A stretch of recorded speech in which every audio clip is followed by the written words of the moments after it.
Hello friends, myself Dr. M.K. Gopru, Department Mathematics, Government College Ajmer. Yesterday or in my earlier lecture, we tried to discuss the Michelson-Morley experiment. This experiment was performed by Michelson-Morley in 1889 to determine the relative velocity of light with respect to Earth. Relative velocity of light with respect to Earth, and for this it requires the relative velocity of Earth with respect to ether. Is essential. In order to find relative velocity of light with respect to Earth, it is required that the velocity of Earth with respect to ether is essential. Since velocity of light is measured with respect to ether, we know the velocity of light with respect to ether, and we are to find the relative velocity of light with respect to Earth. For this sake,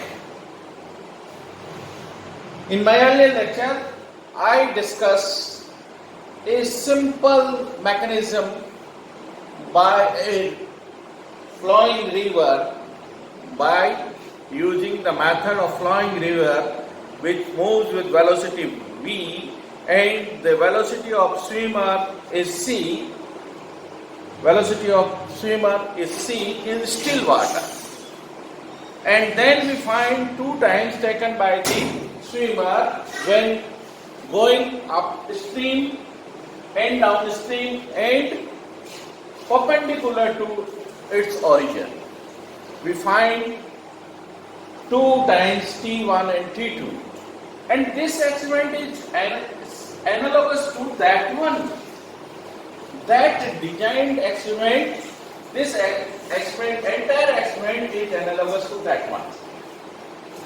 How it analogous?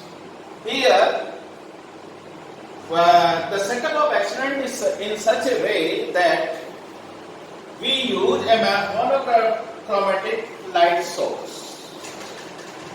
Then,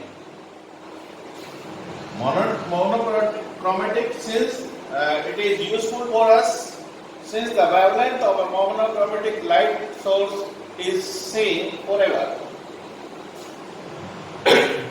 Now, plate P1, semi-silvered plate P1 is introduced at angle of 45 degree with the incident ray this plate makes a 45 angle with the incident ray.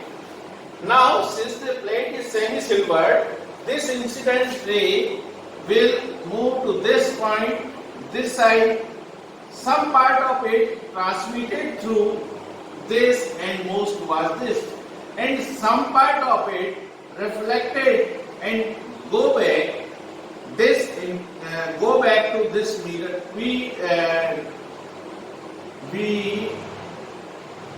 arrange 2 mirrors, M1 and M2, in such a way that the reflected ray incident on mirror M1 and come back on the same path.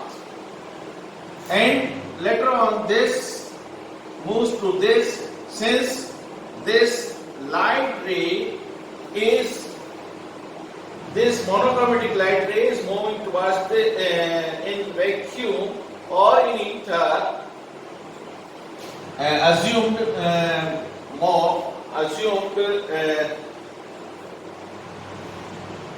ether is assumed as a medium, and this propagates through this medium, and after incident to this point, this divert to some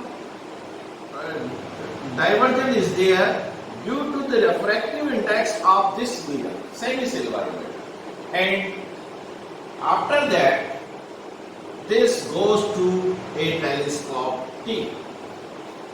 And the second ray, which was transmitted to this point, and a plate of same a plate of same size is also introduced here to compensate the lack of path difference. To compensate the lack of path difference, why it is, I will explain later on.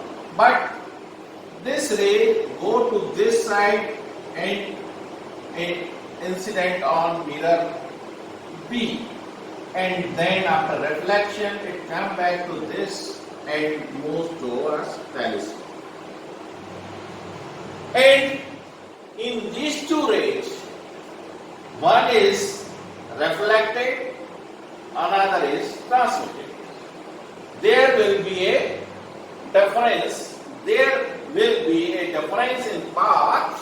Since this path is say L, then this ray moves to this and this crosses this plate P1 one time and goes to this.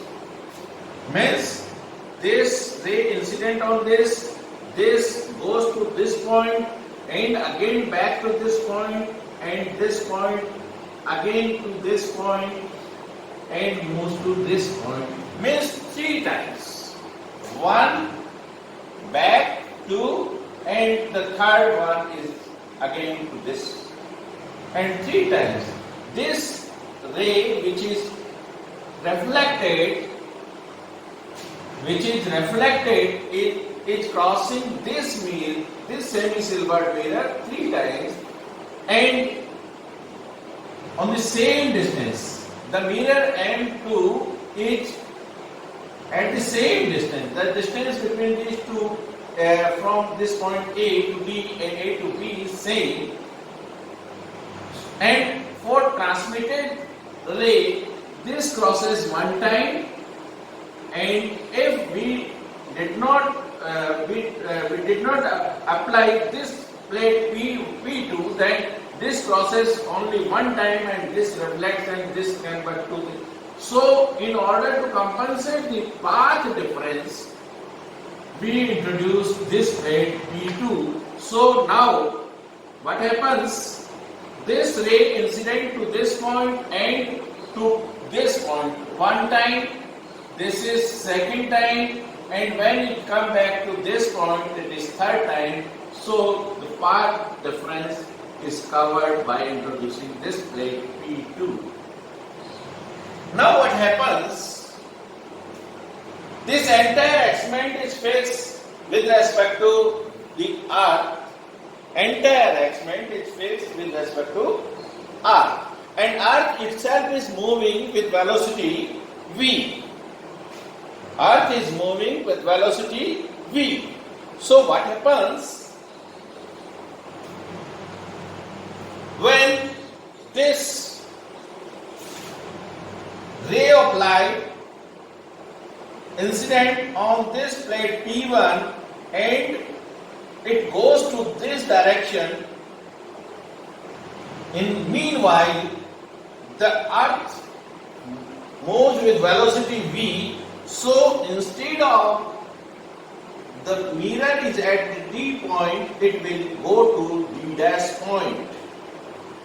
Mirror will go to this D dash point, and then this, when this ray come back, it will go to this point.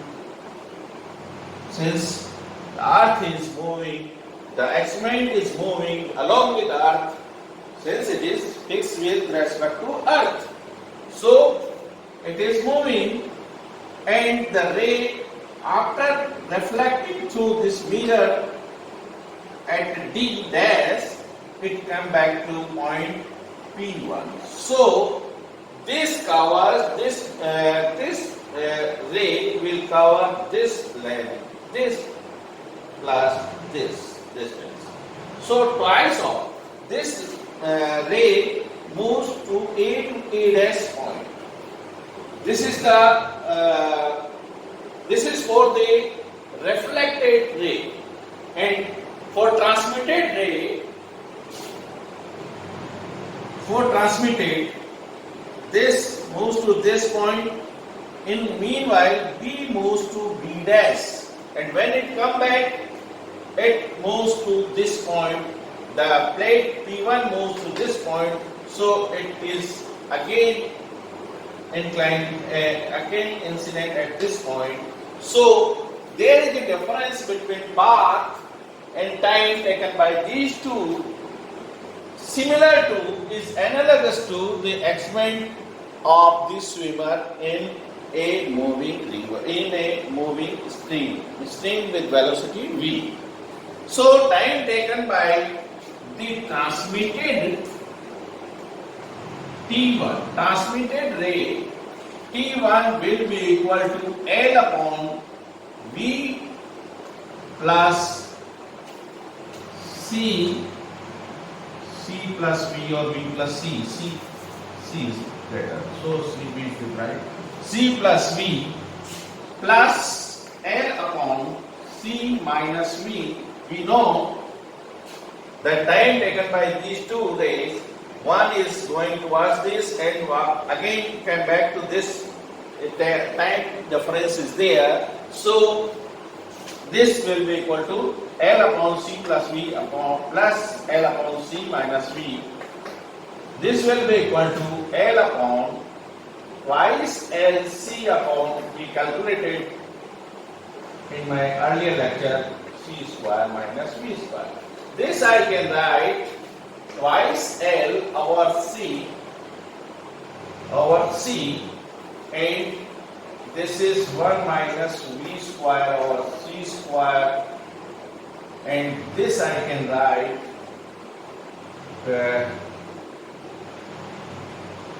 twice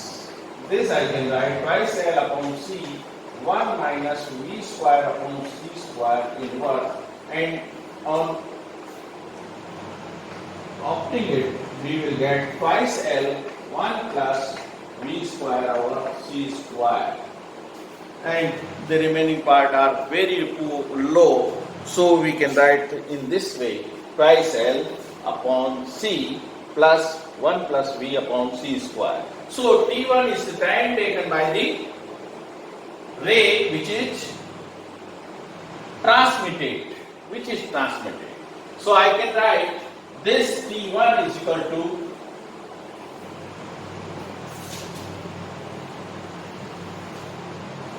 twice L upon C, 1 plus V square upon C square. Now for the ray which is reflected, so CT2 will be equal to AD, CT2 will be equal to AD plus DD dash. Basically this is AA dash.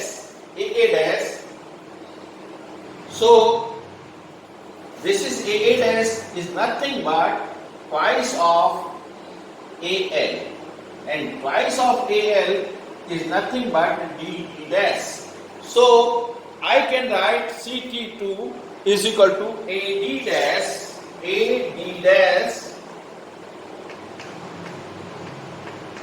plus AD dash plus AD dash plus D dash A dash AD dash plus D dash A dash.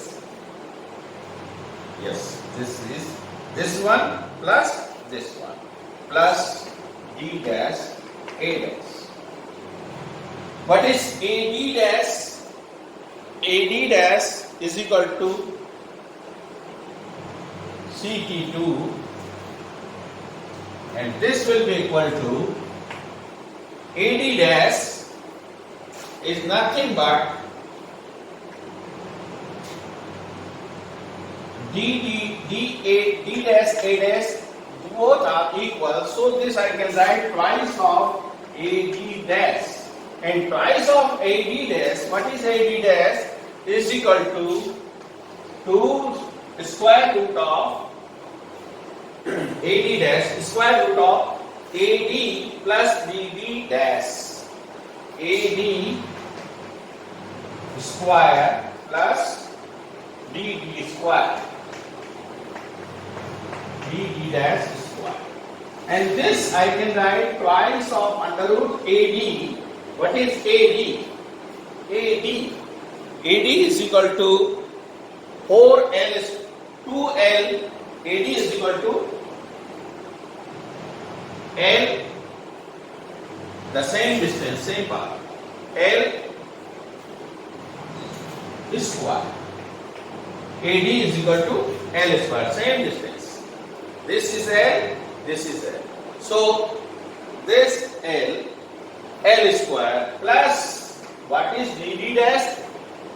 DD dash is half of AA dash. Half of AA dash means this is equal to AA dash upon 2. This I can write AA dash upon 2 whole square. This is equal to under root 4 taking inside 2 as inside we get 4L square plus AA dash whole square. Now this will be equal to 4L square plus AA dash is equal to V square T2 square. AA dash means the time taken, V is the velocity of earth, V is the velocity of earth, and T2 is the time taken by this. So this is equal to 4L square plus V T2 whole square. Now what happens? C square, thus we get C square T square will be equal to 4L square plus V square T2 square. Now taking these two we get T2 square is equal to into C square minus V square is equal to 4L square and T2, thus we get T2 is the time taken by the reflected ray to reach again to this point is T2, and T2 is equal to twice L upon C square minus V square under root square root. So what happens? T2 is equal to twice L up, I can write C taken out and 1 minus V square upon C square. This I can write twice L upon C and 1 minus V square upon C square raised to the power minus 1 by 2. And opening this and left higher powers of V square upon C square, we will get T2 is equal to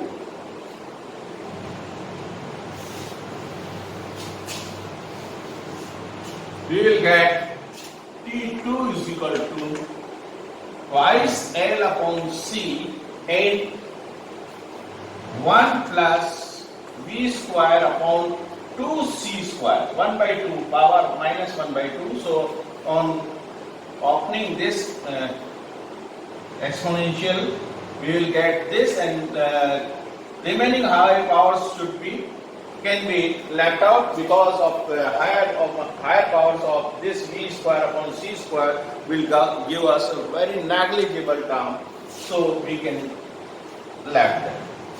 So these are the two times taken by the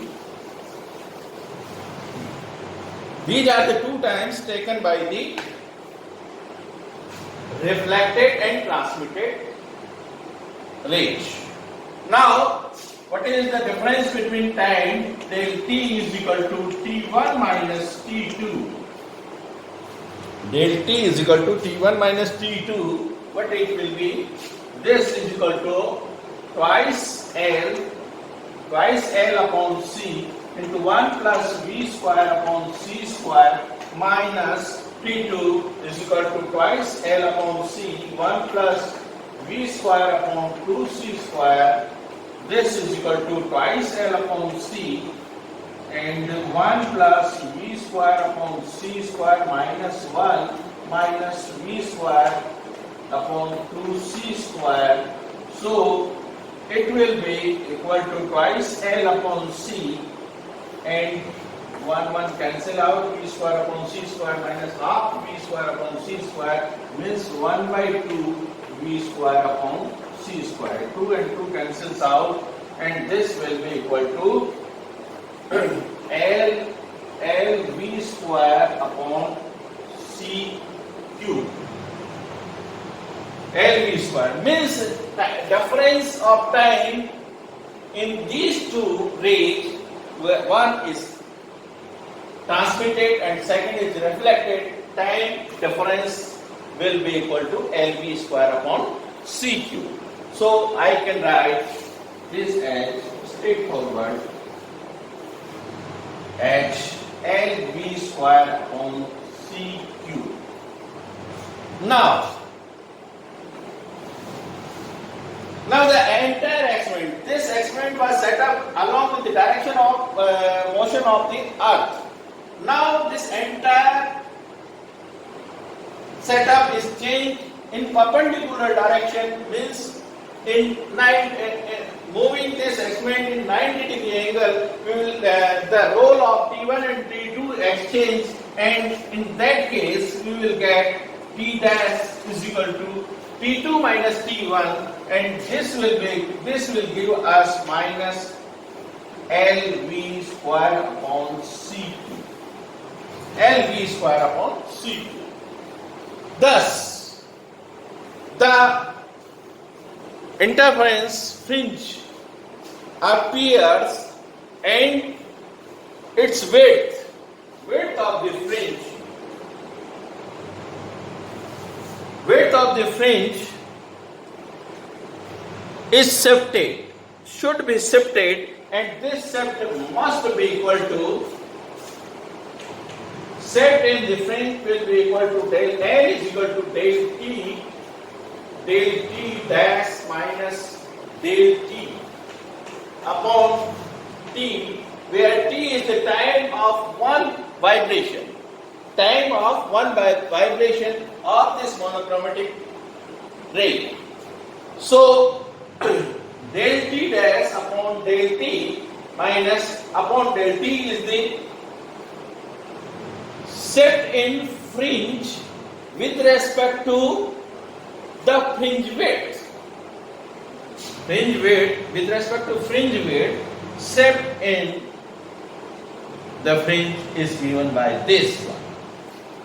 So what happens? Del N is equal to del T dash minus del this minus this.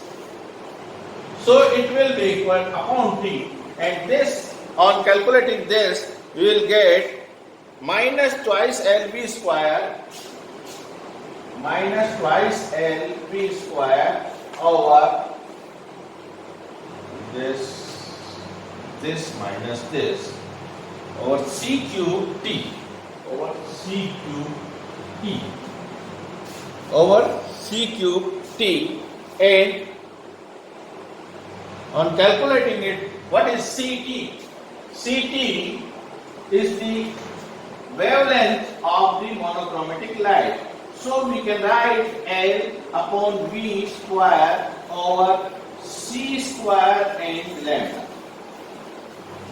CT is T is the time of one vibration, and CT is the wavelength of this monochromatic light. So it means there must be a shift in fringe with respect to the width of the fringe. But using this result, we try to calculate del N by taking twice L is equal to 20 del N twice L is equal to 22 meter.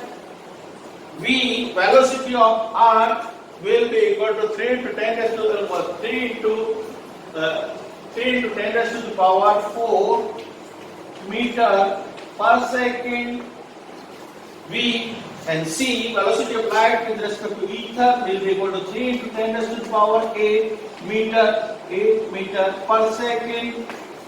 And lambda for the monochromatic light, lambda will be equal to 5.5 into 10 raised to the power -7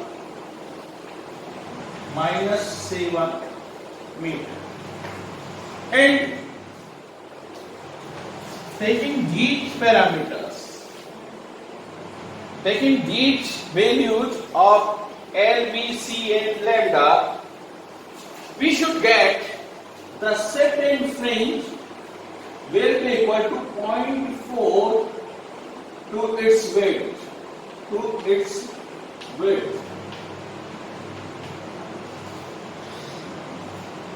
There must appear 0.4 to its width, set and fringe will be equal to this one.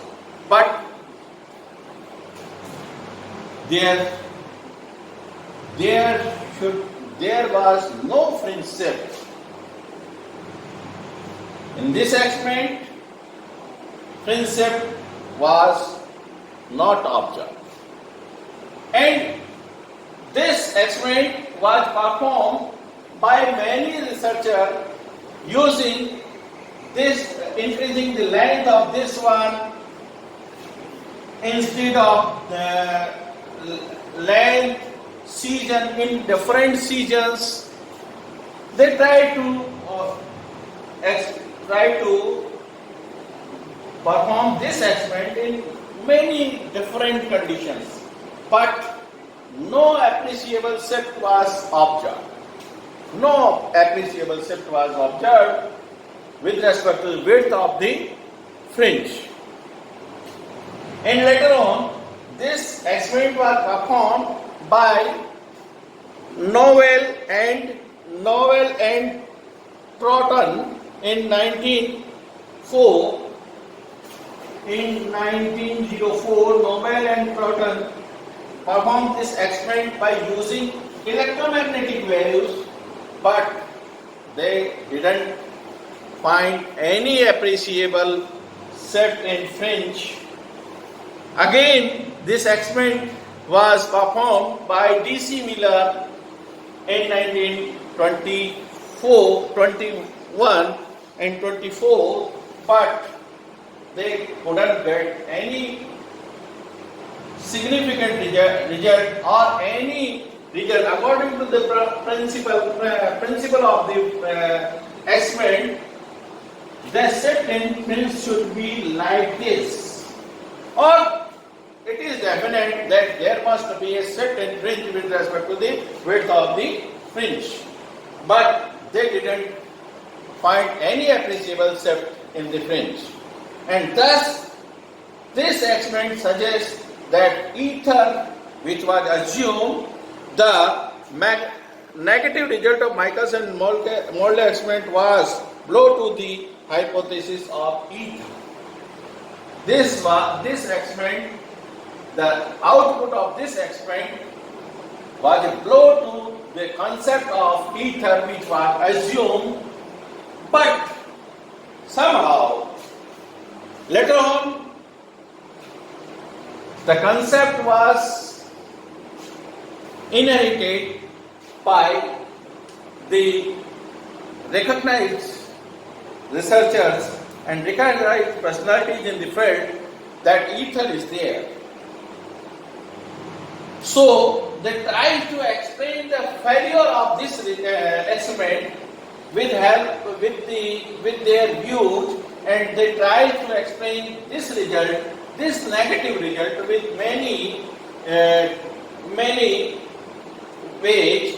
One of them I will discuss in my next lecture. I will discuss these explanations.